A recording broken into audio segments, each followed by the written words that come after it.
Hey, Erin here with our migraine freedom coach, Karen Dubs. How are you, Karen? I'm good, Erin. How are you?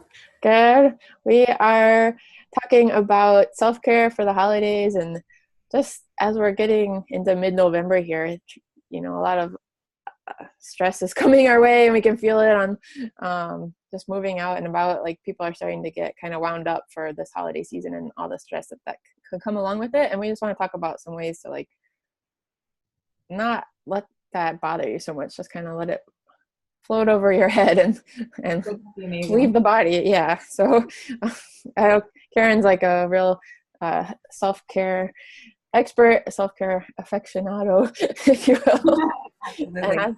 has a lot of good tips to share. So um, what's changed for you over the years as far as getting stressed out about holiday season and stuff like that? Have you noticed that's getting easier to manage? It's definitely a contagious energy that's sort of all everybody around me gets really anxious, and so it's contagious to me, and I'm not immune to it. And as I'm sure you can relate, we practice what we most need to learn, and we do this because I am not immune to it either. I definitely will get stressed out. However, I have chosen to say no to things more often, say yes to the things that really truly bring me joy, and to practice self-care because I get migraines as well. I have an autoimmune disease, and makes me a little bit more sensitive, a little bit more susceptible to a lot of different issues. And I just have noticed over the past few years that the less that I partake in all the high, the late nights and the overdoing and overindulging and all the sweets and the inflammatory foods, then I don't feel good. And Mhm. so now I've sort of shifted gears, and I prepare some holiday inspired healthy options, and I'll take a hot bath. And when I'm feeling anxious, it's amazing what an Epsom salt hot bath can do for the mind, body, and spirit.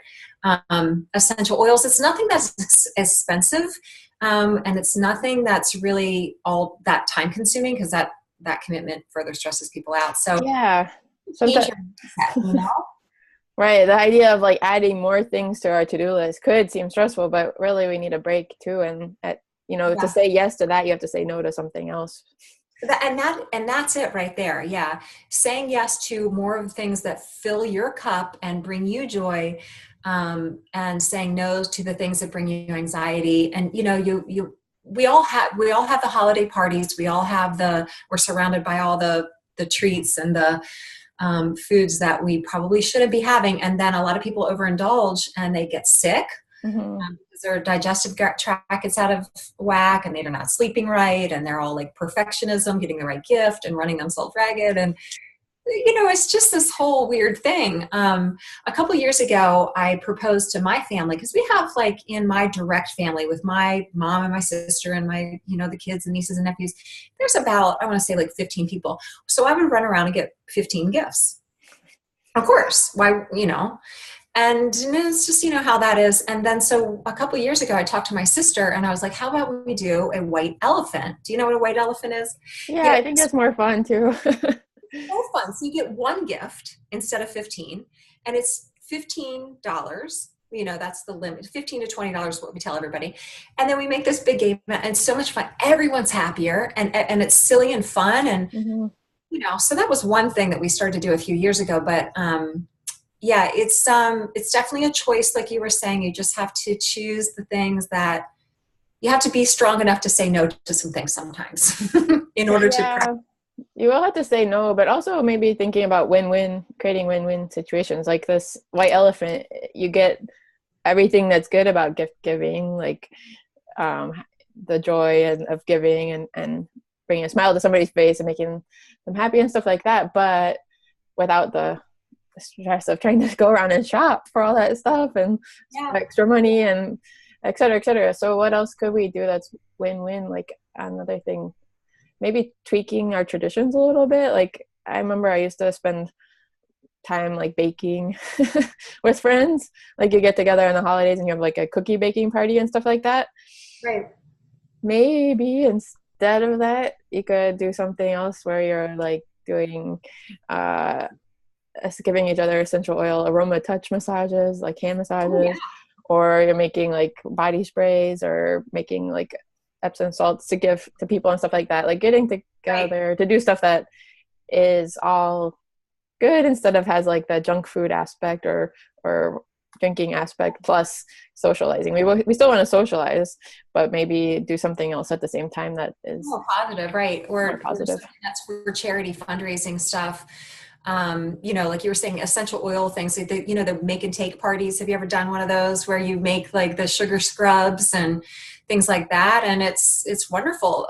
Most recently, I just did a whole lot of fundraiser classes to raise. I like to support the local shelters for animals. And so I did a bunch of yoga fundraising classes, and we did juice, yoga, and essential oil classes, like girls' nights out. Mm-hmm. Everybody had so much fun. There was no alcohol. There was more giggling than ever.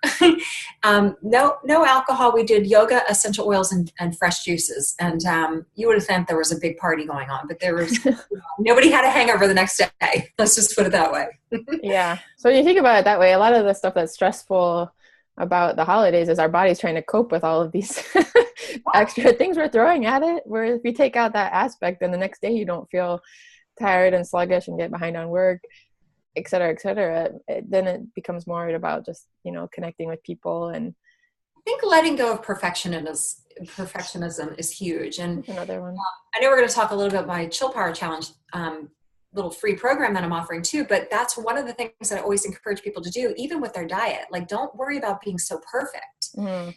That creates a lot of anxiety. I mean, do the best you can. Definitely add in more good foods and crowd out the bad foods, and practice more self-care and all of that. But don't make yourself more anxious if you don't do it all perfect, or if you miss your workout for the day, or whatever, because that's no good. So I think letting go of perfectionism, because we all want to get the perfect gift and we all want to do everything just perfectly. We got to make the perfect thing. Our house has to look perfect. Ugh. No. House has to look perfect. Maybe you love having people over and like having the party at your house, which I found like really stressful. Yeah. But it was less stressful if I didn't worry quite so much about everything like being perfectly clean, and then instead of like trying to cook for everybody, just making a potluck or something like that, and just kind of giving yourself permission not to be the perfect hostess. And Right. instead of like, what do you really love about that is having people together Right. and being a hostess and stuff like that. So Yeah. It's funny because on my desk here, I have a lot going on in my life right now too. So I was noticing, I just took over and took a sip of tea. Now I'm just going to put this up on my wall, this decal. And it just reminded me, I don't know if you can even read this, but it says, do more of what makes you happy. I think do more of what makes you happy. So I'm going to put it on my wall near my desk, because, it really comes down to that. It just caught my eye because I just got it yesterday and I haven't hung it yet. But I think it's more about that. Like, do the things that bring you joy and be okay with that. You don't have to make everybody else happy. That's what I think. yeah. And same thing with drinking. Like, I used to drink alcohol for years. I never wanted to. I never felt good. Even when I was in college and I would drink, I didn't like it. And I would secretly like pour drinks down the sink. And this is the whole other story, because I didn't want to drink. I'd go to the bathroom and pour. So anyway, once I finally decided, you know what, I'm not going to drink. It makes everybody else happy when I have a drink in my hand, but it doesn't make me feel good or happy. Mm-hmm. So I'm not drinking. And if other people don't like it, then that's their issue, not mine. And that's okay. Yeah, that's kind of an important topic around the holidays. It's not, I won't say that I never will drink anything, but I do try to be conscious of what else is going on, what other stressors are going on. And for example, like a conference that I'm going to, or if I'm flying, or maybe this holiday season where there's lots going on and I really need to be at my best, then that's probably not the time that I would choose to do that, versus like, maybe in the summer I'm relaxing, camping, there's really nothing else going on, then maybe it's fine because it's not going to have any negative consequences on my relaxed time of year for performance. Yeah. So that's kind of where I make the call about it. I think we feel a lot of pressure when we're around other people. Yeah. And some people do better. Alcohol is just one of many things, but I never felt good when I drank. And like in my book and what I talk about in my programs, it's what foods are for you, make you not feel good. It's different for everybody. And what foods make you feel good, and just learning what that is and understanding what that is. And, it's like kryptonite, right? Like for me, alcohol is kryptonite. I can have like this much wine and I'll get a migraine. Or, I'll just feel like terrible the next day or two. And it's just not worth it. Yeah.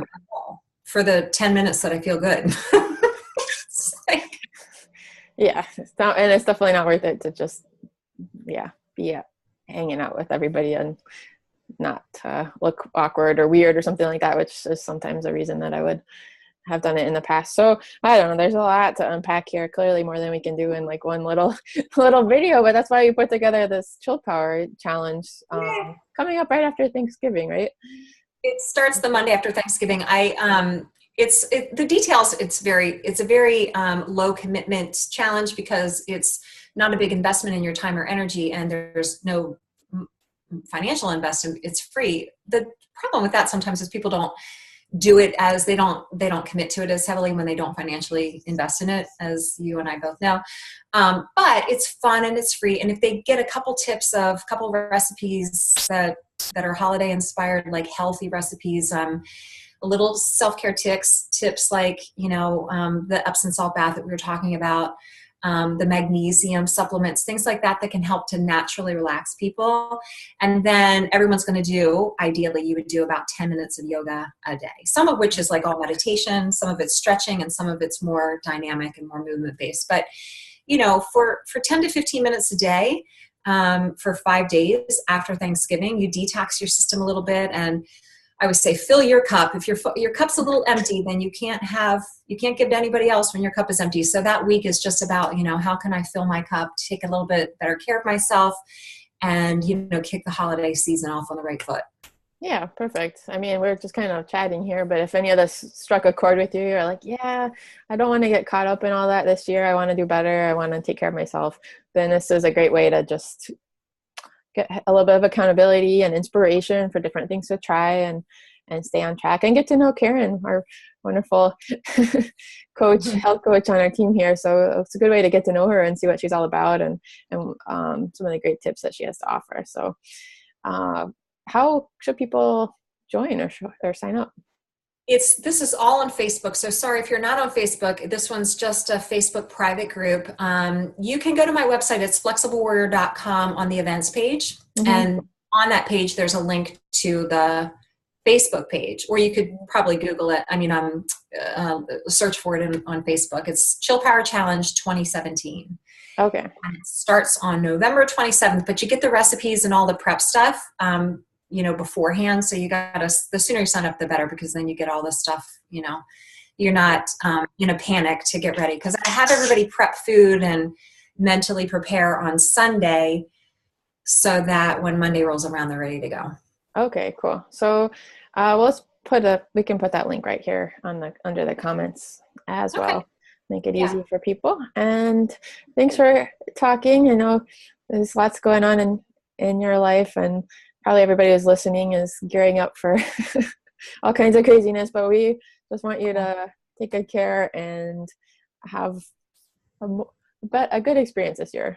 Let's not let the holidays get us off track. So we have to start all over in January, let's just kind of keep going on all the improvements that you've made this year. It's right. That momentum you don't going. start January in the hole. You want to start January on the right foot, and then not panic January 1st, like, oh crap, I got to get myself into the crowded gyms with everybody else and torture myself. That's just let's not do that. Okay, so join the challenge, and if you have any questions for either of us, feel free to leave a comment or ping me on Facebook. So thanks for chatting, Karen. See you later. I always want to talk to you, Erin. Bye.